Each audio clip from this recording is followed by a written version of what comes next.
Warahmatullahi wabarakatuh. Hari ini adalah materi ke-6 dari 7 materi yang akan saya sampaikan. Itu artinya minggu depan adalah minggu terakhir perkuliahan, sehingga diharapkan mulai dari minggu sekarang mereview kembali materi pertama, sehingga nanti pas ujian tidak begitu kesulitan gitu kan. Materi ke-6 ini adalah tentang grup, geng, kelompok. Nah, itu secara pengertian dasarnya ya. Jadi sebetulnya manusia itu secara naluri selalu hidup dengan orang lain. Makanya manusia itu disebut gregariousness kalau di beberapa keilmuan ya. Ada juga yang menyebut manusia itu sebagai social animal atau hewan yang bersifat sosial. Karena kita kelompokan. Sebenarnya saya nggak terlalu setuju sih manusia dikelompokkan dengan hewan. Manusia memulai kehidupannya itu sebagai anggota suatu kelompok atau grup. Manusia biasa membentuk berbagai grup untuk memenuhi berbagai macam kebutuhan yang berbeda untuk mencapai tujuan bersama. Grup ini berperan penting dalam pembentukan kepribadian seorang manusia dalam pengembangan organisasi sosial dan sosialisasi. Dan grup ini sebetulnya merupakan unit sosial yang paling stabil dan bertahan lama. Grup sosial sebetulnya penting bagi masyarakat luas dan anggotanya. Melalui perilaku yang teratur dan dapat diperkirakan, grup-grup membentuk fondasi bagi masyarakat yang akan tumbuh di atasnya. Dengan demikian, sebuah keluarga, suatu desa, suatu partai politik, atau serikat pekerja merupakan grup sosial. Nah, kajian atas grup sebetulnya sangat penting untuk memahami bagaimana perilaku manusia, baik itu laki-laki maupun perempuan. Oleh karena itu, grup merupakan salah satu konsep sosiologi yang sangat penting. Konsep grup dapat dipertimbangkan dari sudut pandang individu maupun masyarakat. Sudah banyak para ahli sosiologi yang mengembangkan konsep grup, seperti misalnya di sini teorinya nggak begitu saya tampilkan ya, seperti Sumner, Collie, dan Merton. Permasalahannya, apakah setiap himpunan manusia ketika manusia saling berkumpul dapat disebut sebagai kelompok sosial? Karena grup sosial berbeda dengan kelas sosial, ya. Grup, status, atau halayak umum. Karena grup-grup tersebut bukan hanya kurang nampak strukturnya, tetapi para anggotanya tidak atau kurang menyadari adanya grup-grup tersebut. Nah, grup-grup inilah yang kemudian ketika seseorang tidak menyadari bahwa dia ada dalam satu grup, bisa dikatakan sebagai grup palsu. Lalu, apa sih sebetulnya suatu kumpulan itu bisa dinamakan grup? Nanti kita akan bahas lebih lanjut ya.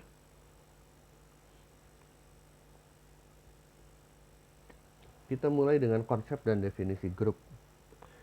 Secara definisi, grup itu sebetulnya cukup sederhana, tetapi implikasinya cukup signifikan. Suatu grup atau satu grup sosial itu terdiri dari dua atau lebih orang yang saling berinteraksi dan mengenali diri mereka sendiri sebagai suatu unit sosial yang berbeda. Interaksi yang kerap mengakibatkan orang-orang saling berbagi nilai dan keyakinan. Adanya berbagai kesamaan dan interaksi yang kerap menyebabkan mereka saling mengidentifikasikan satu sama lainnya. Nah, identifikasi dan keterlekatan pada gilirannya menstimulasi interaksi yang makin sering dan intensif. Setiap grup memelihara solidaritas dengan semua grup yang lain dan berbagai bentuk sosial lainnya. Manusia itu, grup pertamanya itu adalah keluarga. Lazimnya sebuah keluarga itu merupakan sebuah wadah untuk perlindungan, sosialisasi merupakan wadah dari untuk sosialisasi pertama kali bagi setiap orang. Setelah itu baru ada grup-grup lainnya yang berperan dalam mempengaruhi sikap, cara berpikir dan berperilaku seseorang sepanjang hidupnya, yang kemudian nanti bisa menjadi sebuah karakter dari orang tersebut. Grup-grup sosial itu mempengaruhi secara dasar perkembangan kepribadian seseorang dan memainkan peranan amat penting dalam proses sosialisasi. Makanya di gambar yang sebelah ada quote, pilih-pilihlah teman karena warna itu menular.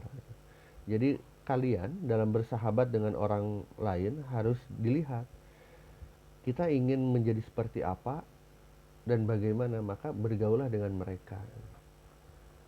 Bersahabat dengan orang soleh akan mewariskan kesolehannya di dalam hati, dan bersahabat dengan orang yang rusak akan mewariskan kerusakan di dalam hati.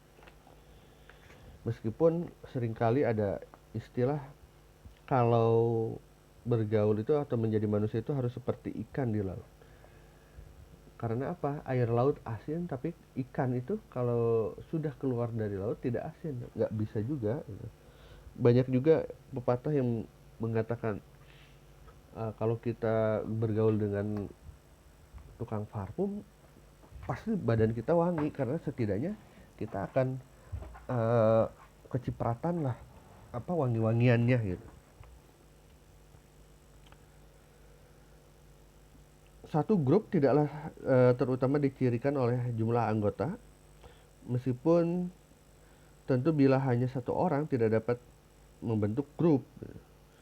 Grup ialah suatu kesatuan yang terdiri dari dua orang atau lebih, di mana di antara mereka terjadi komunikasi dua arah dan interaksi. Ada timbal balik satu sama lain. Jarak fisik yang dekat belum tentu berarti ada komunikasi dan interaksi. Apalagi sekarang dengan adanya teknologi informasi yang semakin canggih, komunikasi dan interaksi ini bisa dilakukan dengan jarak jauh, menggunakan Zoom, Google Meet, bahkan grup-grup itu terbentuk dari WhatsApp. Terkadang kita masuk grup WhatsApp tapi sangat jarang sekali interaksi, maka itu bisa dinamakan sebagai grup palsu.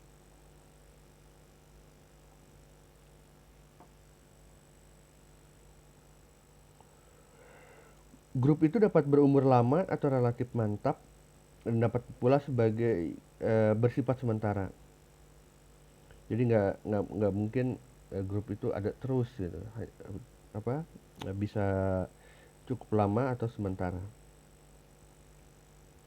Nah, Van Dorn dan Lammers dia mencirikan grup itu sebagai berikut. Ada 4 ciri yang bisa dikatakan dia grup. Yang pertama, keanggotaannya yang terbatas. Yang kedua, ada norma tertentu yang berlaku di dalam grup. Yang ketiga, ada tujuan tertentu atas adanya sebuah grup.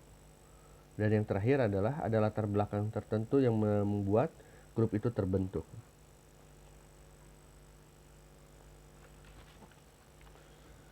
Kemudian Sukanto menambahkan, suatu grup akan eksis apabila terpenuhi beberapa syarat sebagai berikut.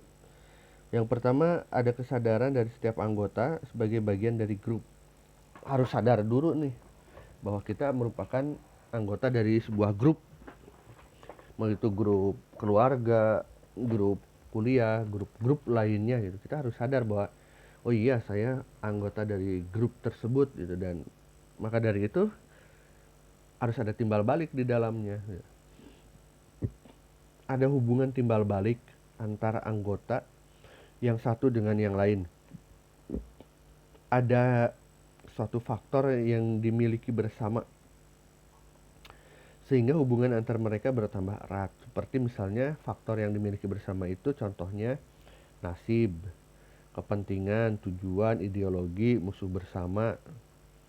Yang keempat, grup itu berstruktur, berkaidah dan mempunyai pola perilaku. Ada strukturnya. Jadi siapa adminnya misalnya, siapa ketuanya, ada kaidah-kaidah di dalam grup, bagaimana seseorang harus berperilaku, bagaimana ada ART-nya lah misalnya. Tapi secara tidak tertulis, karena kalau sudah mulai tertulis, dipatuhi secara bersama, itu nanti bisa menjadi kelembagaan. Dan yang terakhir, grup itu memiliki sistem dan berproses. Sebetulnya manusia itu mempunyai keinginan untuk bermasyarakat dan menjadi satu dengan sesama anggota. Interaksi dalam kehidupan berkelompok ini akan mempengaruhi kepribadian seseorang karena terjadi saling tukar pengalaman antar anggota, ada pengendalian cara bertindak antar anggota, dan proses tersebut menjadi tempat kekuatan-kekuatan sosial berhubungan, berkembang, dan mengalami disorganisasi dan berperan. Jadi seperti itu, bagaimana satu grup ini bisa mempengaruhi seseorang. Ada 4 dasar yang melandasi pembentukan grup sekaligus menjadi prinsip hubungan yang mengikat anggota grup sosial. Ini menurut Kuncharaningrat. Yang pertama, dasar keturunan satu nenek moyang, biasa disebut genealogis secara kekerabatan. Misalnya grup kerabat semarga pada suku Batak. Itu ada grupnya, karena mereka yakin bahwa mereka merupakan kerabat.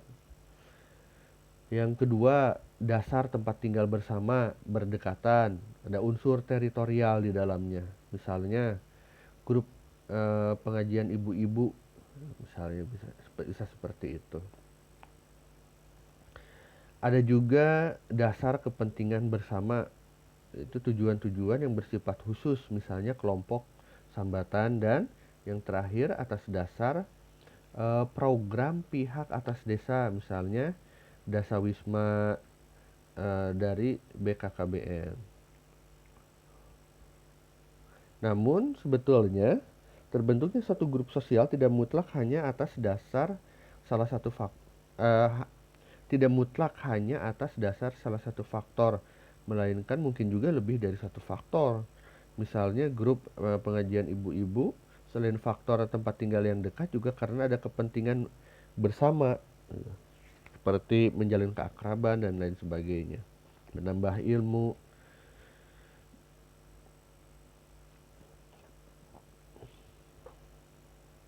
Nah, selanjutnya itu ada penggolongan grup. Grup sosial perlu dibedakan dari kategori dan agregasi sosial. Suatu kategori sosial adalah sejumlah orang yang digolongkan atas dasar ciri-ciri tertentu tanpa mempersoalkan ada tidaknya komunikasi dan interaksi di antara mereka. Ciri-ciri ini misalnya jenis kelamin, umur, lapangan pekerjaan, dan sebagainya. Pengelompokan manusia menurut kategori ini umumnya disebut sebagai kelompok statistik. Sedangkan agregasi sosial merupakan kumpulan orang dalam arti terdapat pengelompokan secara fisik tanpa mempersoalkan adanya komunikasi di antara mereka. Misalnya kumpulan orang-orang yang sedang menuju bis di halte atau terminal atau mengantri karcis di bioskop.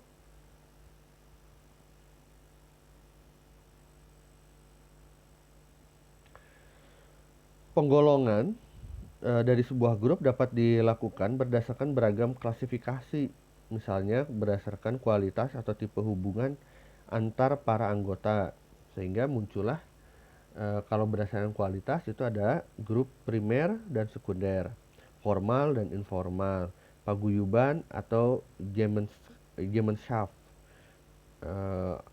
dan Gesellschaft atau grup pamrih.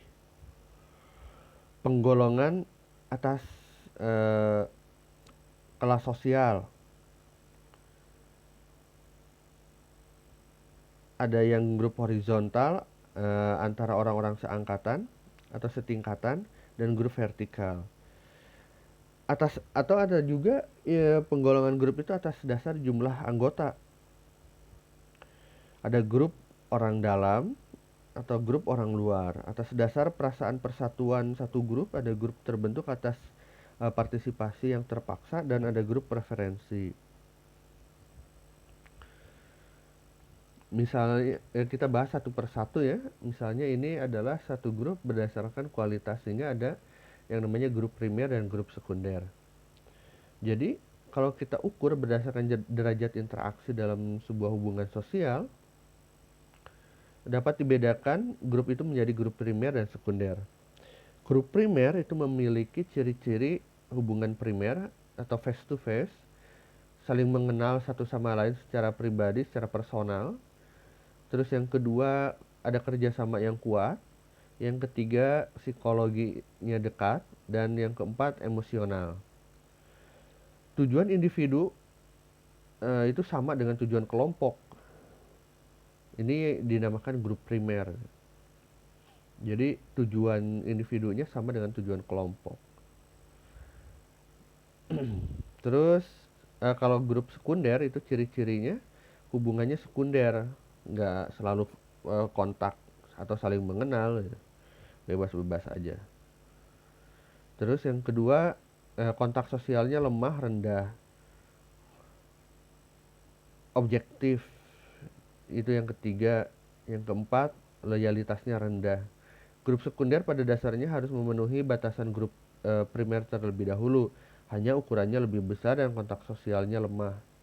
Misalnya penduduk suatu negara. Grup primer dan grup sekunder berturut-turut memiliki kesejajaran. Nah, itu adalah grup primer dan sekunder. Nanti dicatat ya ciri-ciri grup primer dan ciri-ciri grup sekunder. Nggak sengaja saya nggak tampilkan di sini. Supaya setidaknya ada aktivitas. Karena ilmu itu kalau dengan dicatat akan menjadi lebih bermanfaat. Dan lebih mudah untuk mengingat. Berdasarkan jumlah anggota, grup itu ada yang namanya in-group dan out-group. In-group merupakan kelompok sosial untuk menjelaskan bagaimana individu mengidentifikasikan dirinya. Sedangkan out-group merupakan kelompok lawan in-group menurut pengertian individu. In-group dikaitkan dengan istilah kami, kita. Sementara out-group dengan istilah mereka. Kami atau kita berbeda dari mereka. Dikotomi in-group dan out-group bersifat antagonistik dan cenderung etnosentris.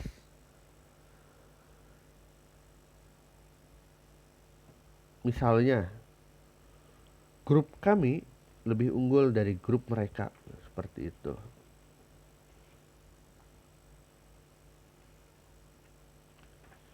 Kalau berdasarkan perasaan persatuan, itu ada reference group dan membership group. Merton sebetulnya menyatakan bahwa reference group adalah suatu grup tempat seseorang mengidentifikasikan dirinya atas dasar norma-norma dan tujuan-tujuan dari grup yang disetujui oleh orang itu karena nilai atau norma grup yang dianggap cukup baik untuk dituruti. Misalnya grup tokoh agama, grup pengajian misalnya, seperti itu. Terus ada reference group. Reference group itu mempengaruhi perilaku seseorang meskipun dia bukan anggota grup.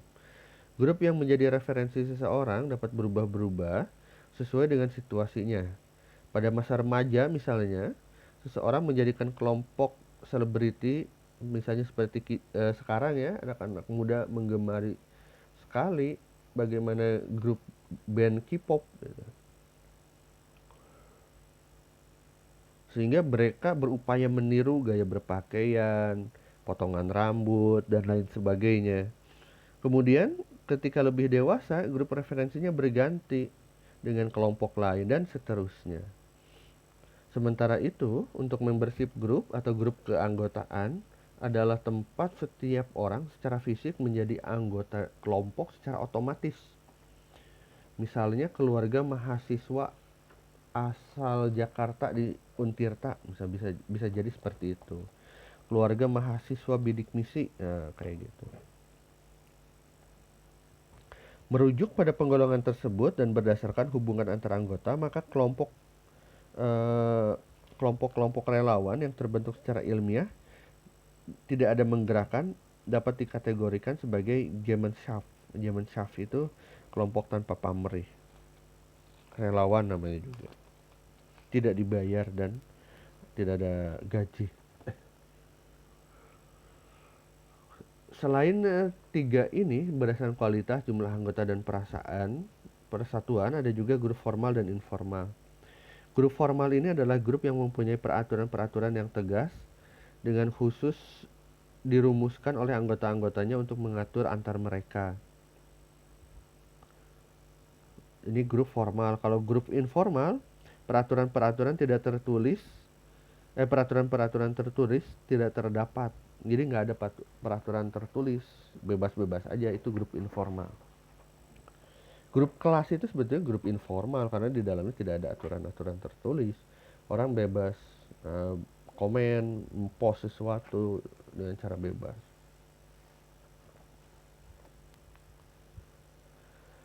Terus ada juga selanjutnya kita membahas tentang struktur dari sebuah grup.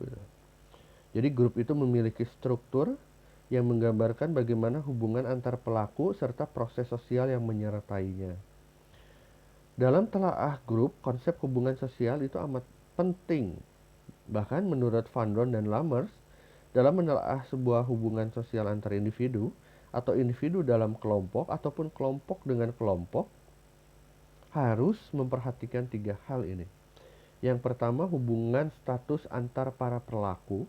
Bagaimana tingkatan sosial masing-masing pelaku, apakah bersifat horizontal atau vertikal. Yang kedua, hubungan peran antar pelaku. Apa peran yang dilakukan masing-masing anggota dan bagaimana keterkaitan peran satu sama lain. Dan yang ketiga, proses sosial yang menyertai dalam hubungan tersebut.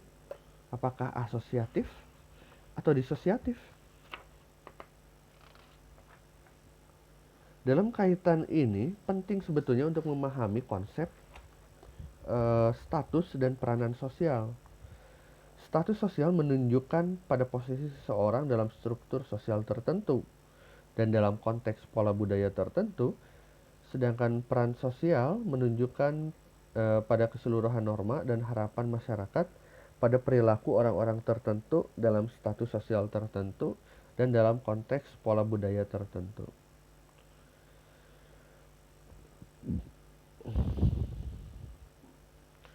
Itu adalah struktur grup. Untuk kohesi grup, sebetulnya ada grup yang bersifat lebih permanen dan ada pula grup yang hanya berlangsung dalam waktu yang singkat. Sehingga integrasi atau kohesi antar para anggota grup yang lebih nyata.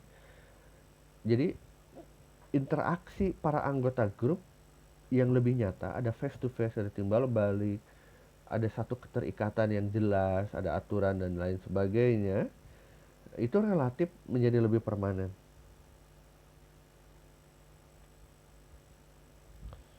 Ada beberapa faktor yang mempengaruhi integrasi grup, yaitu besar kecilnya grup, mobilitas fisik, dan efektivitas komunikasi di dalam grup.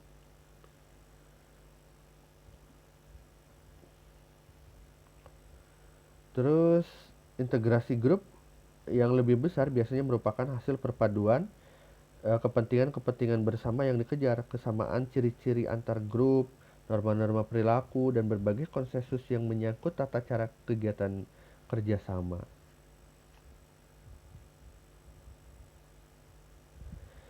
Jika anggota-anggota suatu grup mempunyai latar belakang yang berbeda, maka grup menjadi kurang homogen dan integrasi grup kurang kuat.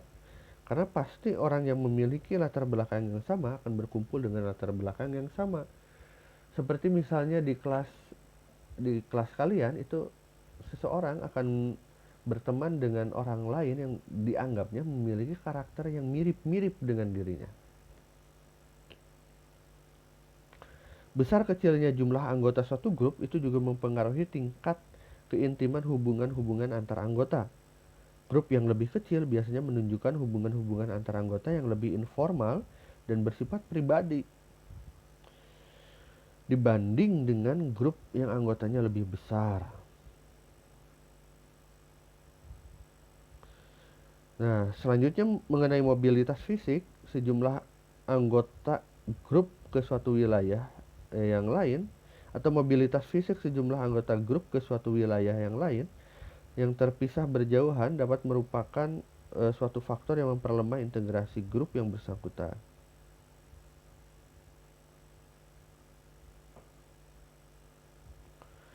Tingkat integrasi suatu grup merupakan satu fungsi dari tingkat efisiensi komunikasi yang berlangsung di antara para anggota. Lagi-lagi, kalau berbicara tentang grup, bagaimanapun juga ada interaksi, ada timbal balik, ada norma yang dipatuhi, disepakati, ada aturan-aturannya, dan ada komunikasi, ada interaksi. Komunikasi yang baik gitu yang paling penting.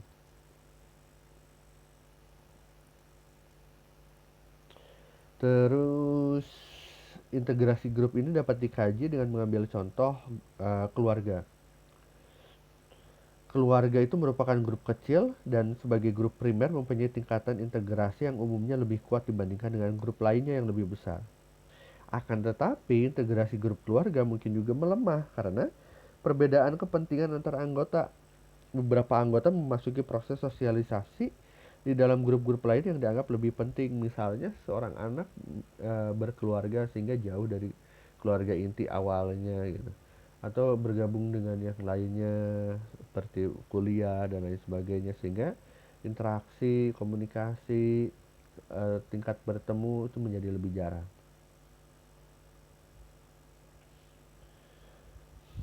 Terus setelah kohesi grup itu ada faktor yang mempengaruhi integrasi grup.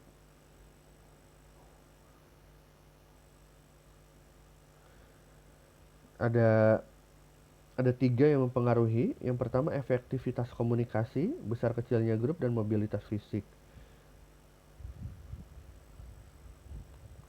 Dari derajat kohesivitas sebuah grup dan faktor yang mempengaruhinya ini ada beberapa. Jadi semakin homogen anggota grup, semakin tinggi derajat kohesivitasnya. Semakin kecil ukuran grup, semakin tinggi derajat kohesivitasnya. Terus semakin rendah mobilitas fisik anggota grup, semakin tinggi derajat kohesivitasnya. Dan semakin efektif komunikasi antara anggota grup, semakin tinggi derajat kohesivitasnya.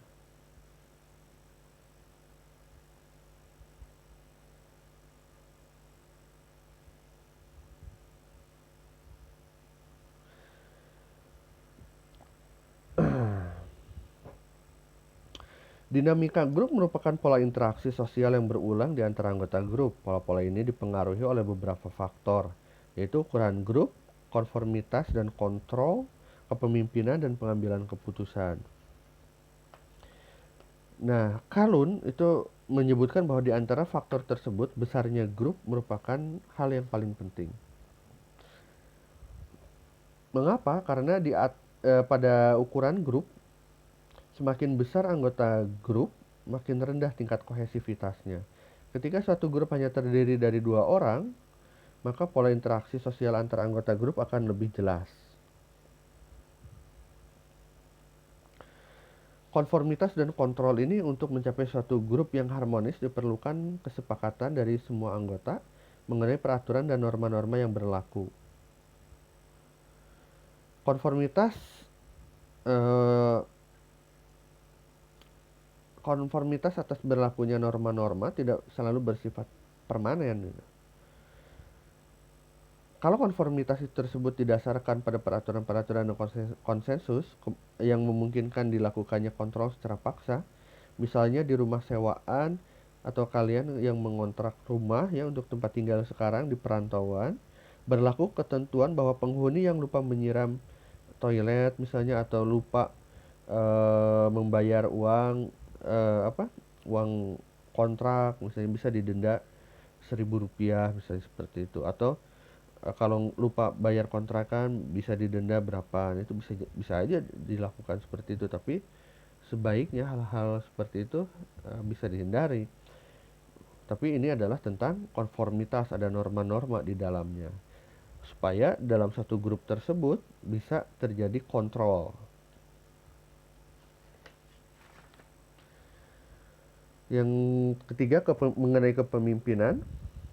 Ini sangat penting karena dalam suatu grup, pola interaksi itu harus diatur sedemikian rupa sehingga pola interaksinya mengarah pada pola interaksi yang positif, tidak negatif, dan tidak menimbulkan perpecahan, sehingga kepemimpinan dalam sebuah grup itu sangat diperlukan. Baik itu secara legitimasi, artinya langsung diangkat secara sepakat bersama-sama, atau juga kepemimpinan yang tersirat. Orang menganggap dia seorang pemimpin meskipun sebetulnya secara resminya bukan. Bisa aja seperti itu, tapi setiap dia berbicara, menyampaikan suatu pendapat akan menjadi atau lebih didengar dan menjadi stimulus bagi yang lain untuk uh, mengikuti apa yang dikatakannya. Yang keempat itu mengenai pengambilan keputusan grup. Para ahli sosiologi yang mempelajari dinamika grup menemukan bahwa setiap grup akan melalui 4 tahap dalam proses pengambilan keputusan. Nah, catat nih ya. Tahap pertama itu berkaitan dengan orientasi. Pada tahap ini masing-masing anggota menentukan pilihan kegiatan yang dapat mereka lakukan, tukar-menukar informasi dan mengusulkan pemecahan masalah. Tahap kedua, mengevaluasi berbagai kemungkinan. Tahap ketiga, membuang pilihan-pilihan yang paling tidak dikehendaki dan memilih yang terbaik. Tahap keempat, mengembalikan keseimbangan, yaitu dengan menormalisasi hubungan-hubungan dalam grup setelah menghadapi tekanan hebat pada saat proses pengambilan keputusan. Kapan sebuah grup akan melakukan kesalahan dalam pengambilan keputusan? Irving Yanis percaya bahwa grup-grup kecil dengan kohesivitas tinggi, dengan kepemimpinan yang terhormat dan berkuasa mempunyai kemungkinan terbesar untuk salah mengambil keputusan. Karena apa? Karena semakin kecil grup dan pemimpinnya sangat terhormat dan berkuasa, itu biasanya mereka manut aja terhadap pemimpin. Ya udah, terserah mau gimana, dia akan mengikuti apa yang pemimpinnya tetapkan. Tetapi kalau grupnya besar, meskipun misalnya kekuasaannya terhormat, tetapi ketika seorang pemimpin itu mengambil keputusan, itu bisa dikoreksi secara bersama-sama.